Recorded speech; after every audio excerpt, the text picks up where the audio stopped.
Sup, you beautiful bastards. Welcome back to the DeFranco Show. Buckle up, hit that like button, and let's just jump into it. Y'all, first up today, we have to talk about if Will Smith was hoping that this whole him slapping Chris Rock at the Oscars thing would be over because of his new apology, he is sadly mistaken. But that is where we'll start today, with Will Smith or his PR people apologizing on his Instagram yesterday, writing violence in all of its forms is poisonous and destructive. My behavior at last night's Academy Awards was unacceptable and inexcusable. Jokes at my expense are part of the job, but a joke about Jada's medical condition was too much for me to bear, and I reacted emotionally. I would like to publicly apologize to you, Chris. I was out of line and I was wrong. I am embarrassed and my actions were not indicative of the man I want to be. And in this, also apologizing to the Academy, the King Richard family, and the Williams family. With that apology, the Williams family may be also connected to Richard Williams, right, the man that Will Smith played in the movie, having spoke about Will Smith slapping Chris Rock, saying, "We don't know all the details of what happened, but we don't condone anyone hitting anyone else unless it's in self-defense." Which is notable because in Will Smith's acceptance speech, he appeared to try to relate his actions on that stage to what Richard did himself. Also, today you had Jada posting on Instagram that this is a season for healing and that she is here for it. And as far as Chris, he has not issued a public comment on the situation yet, but if he was in need of some new stand-up material, does he have it now? And not only does he have that, even though if you go online and people seem split 50-50, most comedians other than Tiffany Haddish have Chris Rock's back right now. Because like I said, if Will Smith's goal was for people to keep my wife's name out your mouth, what he actually appears to have done is give the comedy community a green light. With some comedians like Tom Segura just throwing fucking haymakers right out the gate, tweeting, "Fuck Will Smith's candy ass smacking a dude 4 inches shorter and 50 pounds lighter." He's just in his feelings because his bald-headed bitch been fucking around on him for years and he takes it. We all know who he wishes he could slap, #CuckWill. With other comedians like Chris DiStefano making kind of impromptu videos from their car saying, "I am 100% on Chris Rock's side. I mean, really? You're gonna slap a guy over a freaking G.I. Jane joke? I don't care what happened in your life before this, or he's been making fun of Will Smith and Jada Pinkett Smith's relationship for a long time. It's like, yeah, because it's toxic. You can obviously see it's toxic. I mean, she publicly says she cheats on you all the time, and Will Smith's obviously in the closet gay, which is fine. Just come out, be free, be open, be gay, be happy." With some like James Corden coming to Chris Rock's defense in a more calm way. Seriously though, I applaud Chris Rock for recovering, keeping the show moving. It was an incredibly dignified response. I'll say this, Will Smith can't take a joke. Chris Rock can take a punch. With comedians like George Wallace laying it out simple, saying as Rock got hit, I got hit. We comedians, we felt the pain. You also had Joe Rogan speaking out, suggesting that Will's fame or stature should not have allowed him to get away with that slap, also talking about what this means for other comedians moving forward. Someone is so enormously famous and successful like Will Smith that they literally still allowed him to not just win the Academy Award, but also go up and accept it and give a speech after he assaulted a small comedian. Yeah, they should have ejected him. They should have ejected him from the show. 100%. 100%. I agree with that. You can't just go smack a man in the face in front of the world and then go about business as usual. First of all, it sets a terrible precedent. Yes. In so many different ways. It sets a terrible precedent for comedy clubs. Yes. Like, are people going to decide that they're going to go on stage and smack the comedian now? Additionally, Rogan and others calling Chris Rock's joke mild, which is also, I think, why you had people like comedian Andrew Schulz doing a no-holds-barred, "Oh, you thought Rock's joke was bad? Just watch this" 3-minute roast of Will and Jada at the top of his podcast today, also wearing armor, I guess, in case Will Smith was near the studio. If you didn't see the Oscars, Chris Rock got himself in a hairy situation. He shined a light on female alopecia, while Jada's head shined a light on everything else. Chris was making fun of Jada's baldy, but seriously, how is Will supposed to get turned on if she has a woman's haircut? Now, I'm not saying that he's gay. Wow. He likes women, specifically ones that swim for Penn. Last night, Will Smith looked like he was from the streets of Philadelphia, and Jada looked like she was from the movie. Now, after all that drama, Will Smith still took home an Oscar. I'm talking about the award, not a Mexican guy to f his wife while he watched in the corner. Okay, you gotta chill though. Now, to clarify, Will won the Oscar for Best Actor. People were saying it was for the Lifetime Achievement Award, and no, that's not it. That Oscar goes to the plumber that unclogged Jada's shower drain. Will, let this be a lesson to you. If you want to keep your wife's name out of other people's mouths, make sure to keep your hands off comedians. With Schulz also making a point that I've seen other comedians make, where it very much feels like this is the comedy community versus the Hollywood community. With him noting that even though the crowd was kind of in shock that this was a thing that was actually happening, they very much appear to be on Will Smith's side. Keep this in mind. All the people in that crowd have been made fun of by Chris Rock for the last decade. These are people who live in their own little Hollywood bubbles. Nobody ever gives them pushback. Nobody ever teases them. Nobody ever says nothing to these people. They don't have a sense of humor. You go see these shows and they're like groaning about all these jokes and then applauding when the joke is virtuous, right? Yeah. They have to go to these events because they want the public applause. Yeah. They want the public validation, but they know that they're going to get caught in the crosshairs from a Chris Rock joke, and it drives them crazy. And they were happy. With the likes of Jim Carrey also taking aim at the audience reaction in Hollywood. I was sickened. I was sickened by the standing ovation. I felt like Hollywood is just spineless. En masse. Also saying Will Smith should have been arrested and of Chris Rock not filing charges, he said. He doesn't want the hassle. I'd have announced this morning that I was suing Will for $200 million because that video is going to be there forever. It's going to be ubiquitous. You know, that insult is going to last a very long time. But with all that said, in the meantime, while you have people making jokes about Will Smith smacking the taste out of Chris Rock's mouth, Will also appears to have slapped some dollars into Chris Rock's wallet. Not only because I imagine this made me and many more people want to see, oh my god, what is Chris Rock's next special going to be? According to reports, the price for tickets to Chris Rock's next shows jumped from a minimum of $46 to $341. With Ticket Marketplace TickPick writing, we sold more tickets to see Chris Rock overnight than we did in the past month combined. Cause yeah, we want to know what you were thinking and what you stopped yourself from saying on that stage. As more and more people have noted, while yes, Chris Rock was frazzled, there is a moment where you see himself hold back from just going in on the two. Also, as far as the Academy Awards taking this situation very seriously, they probably didn't mind that this year they got better ratings. I wonder why. Averaging 15.4 million viewers, so I'd love to see the numbers for the last hour after the slap. But that average is huge. It's a 56% increase from the roughly 10 million people watching last year. Though it is worth noting that these are early figures, so the number is probably higher. You know, there's this dumb part of me wondering, you have the Academy Awards publicly saying, we're taking this very seriously, but behind the scenes, do they go, maybe we create more situations where this is like a Real Housewives reunion? Because their ratings have sucked for a little while now. Right? We talked about a 56% increase this year, but I mean, comparing that to 2020, where there were 23.6 million viewers, in 2017, 33 million, these are garbage numbers. Right? This was still the second least watched Oscars since they began tracking viewers. But more people might tune in from the get-go if at any point you could hear Stone Cold's music play. But ultimately, that is where we are with this situation right now. And with it, I want to pass the question off to you. One, what are your thoughts on the situation in general? Has that changed at all? And also, two, what do you think about the comedians now going in on Will and Jada? Are you loving it? Are you disgusted by it? Are you somewhere in between? Let me know what you're thinking and why. And then, you probably wouldn't be hearing about yesterday's debate over Nebraska's school funding bill today if GOP State Senator Bruce Bosselman didn't pick out one peculiar issue to talk about. And Bruce, what was it again? It's called something called furries. That's right. And Bruce, what did you say those were? If you don't know what furries are, it's where school children dress up as animals, cats or dogs,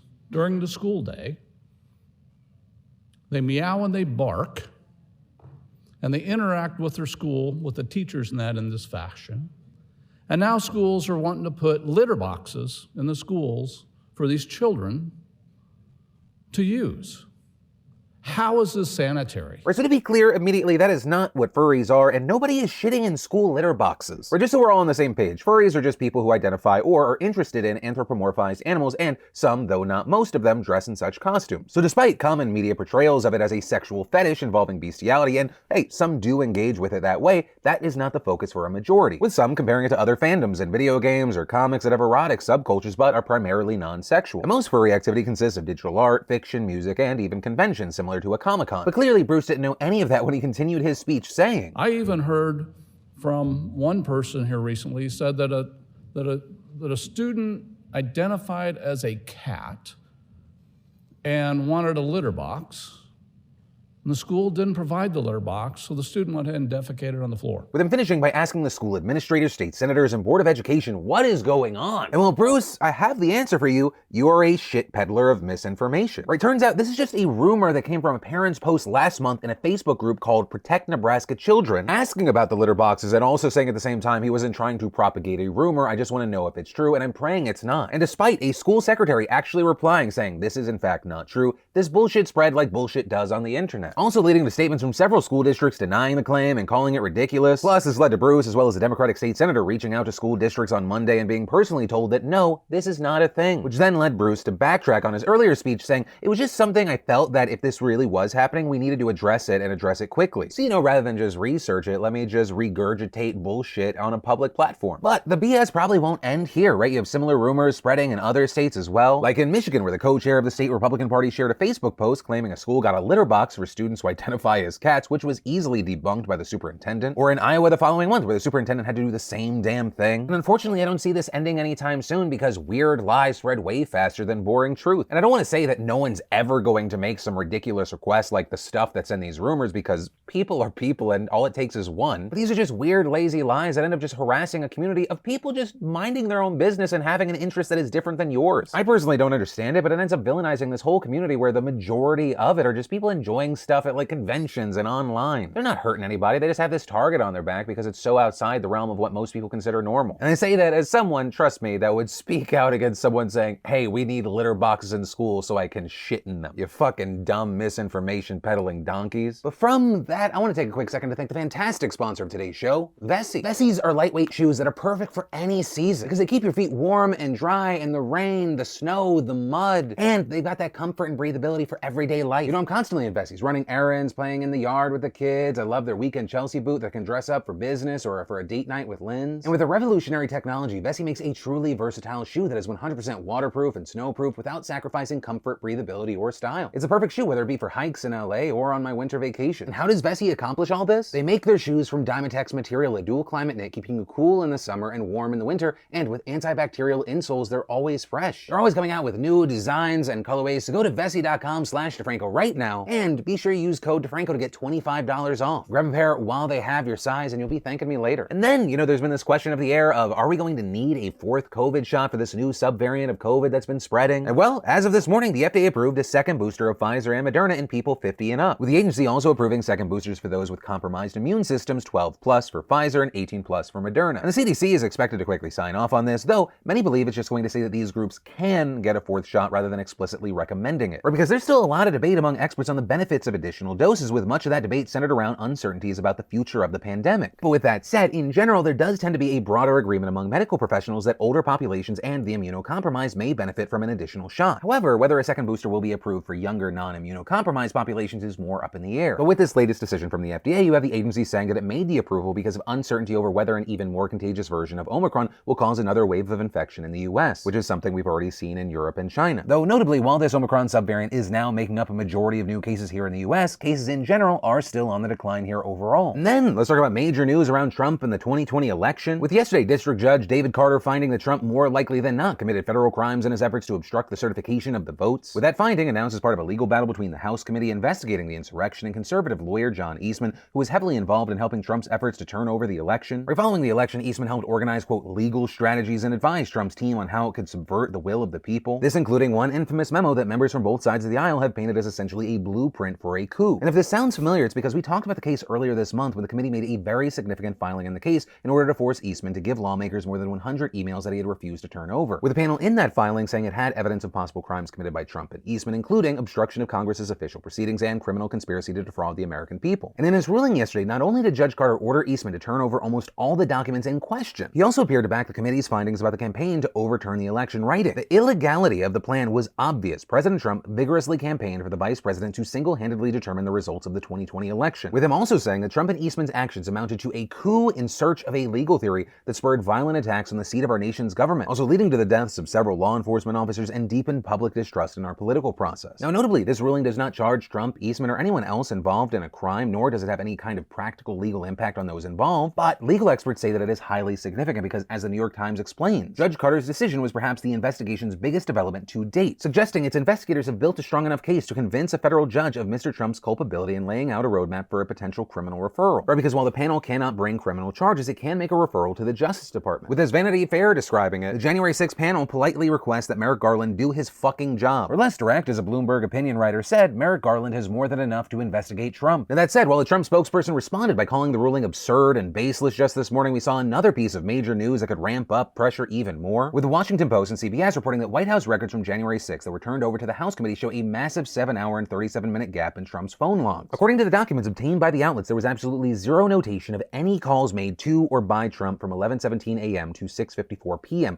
which includes the time the Capitol was stormed by the violent mob. Meanwhile, the calls that were documented show that Trump was active on the phone before and after the attack, with the records documenting conversations with at least 8 people in the morning and 11 in the evening, with the Post noting that the 7-hour gap also stands in stark contrast to the extensive public reporting about phone conversations he had with allies during the attack, and adding that according to 2 sources familiar with the probe, the House panel is now investigating whether Trump communicated that day through back channels, phones of aides, or personal disposable phones known as burner phones, as well as scrutinizing whether it received the full logs from that day. And continuing, one lawmaker on the panel said the committee is investigating a possible cover-up of the official White House record from that day. Right, so that could be absolutely massive, and in response to this, we saw a Trump spokesman saying Trump didn't have anything to do with the records and assumed all his phone calls were recorded, with Trump himself also responding saying, "I have no idea what a burner phone is to the best of my knowledge. I have never even heard of the term. Burner phone, never heard of her." And then finally, let's talk about Russia's now 37-day war in Ukraine. Obviously, fighting is still occurring throughout the country, although that may be changing in some parts. There are reports that Russia is shifting its priorities in the war, and instead of trying to take Kyiv and other key cities in the north, after facing serious setbacks, it's instead focusing on consolidating its hold in the south and east, right? Especially when it comes to fully taking Mariupol. We talked about this a bit yesterday, but it seems that Ukrainian forces are still fighting for the city, which is the last bit of land that would secure Russian control of the coast of Azov. And that'd be a big deal because that would allow Russia to fully begin efforts to reopen canals into Crimea, which has been in really rough shape since effectively being cut off from basic necessities since being taken by Russia in 2014. Either way, the decision to back off in the north likely made Russia's decision to say, as a sign of good faith,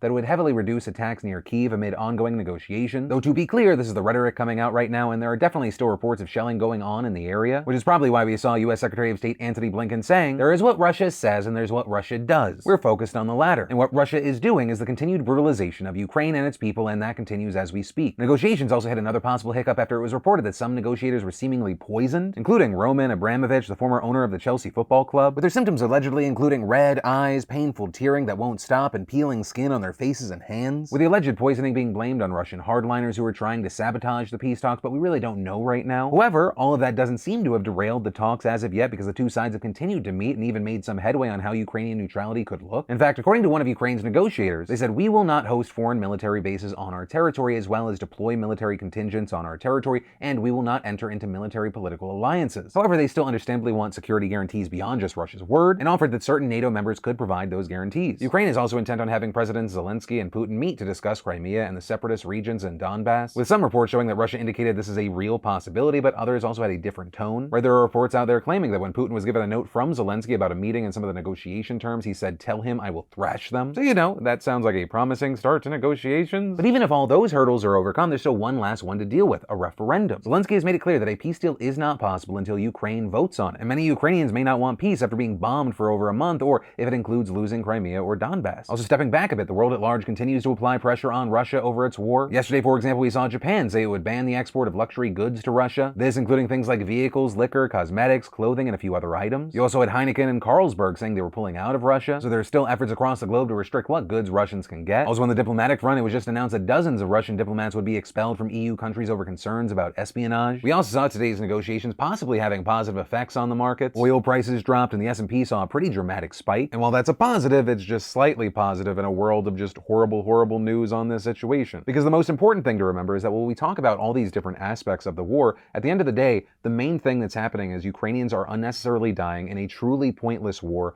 millions displaced, lives and families ruined. But ultimately, that is where that story and today's show ends. And y'all, as always, thank you for watching, liking, subscribing, being a part of these daily dives in the news, you beautiful bastards. My name's Philip DeFranco. You've just been filled in. I love yo faces, and I'll see you tomorrow.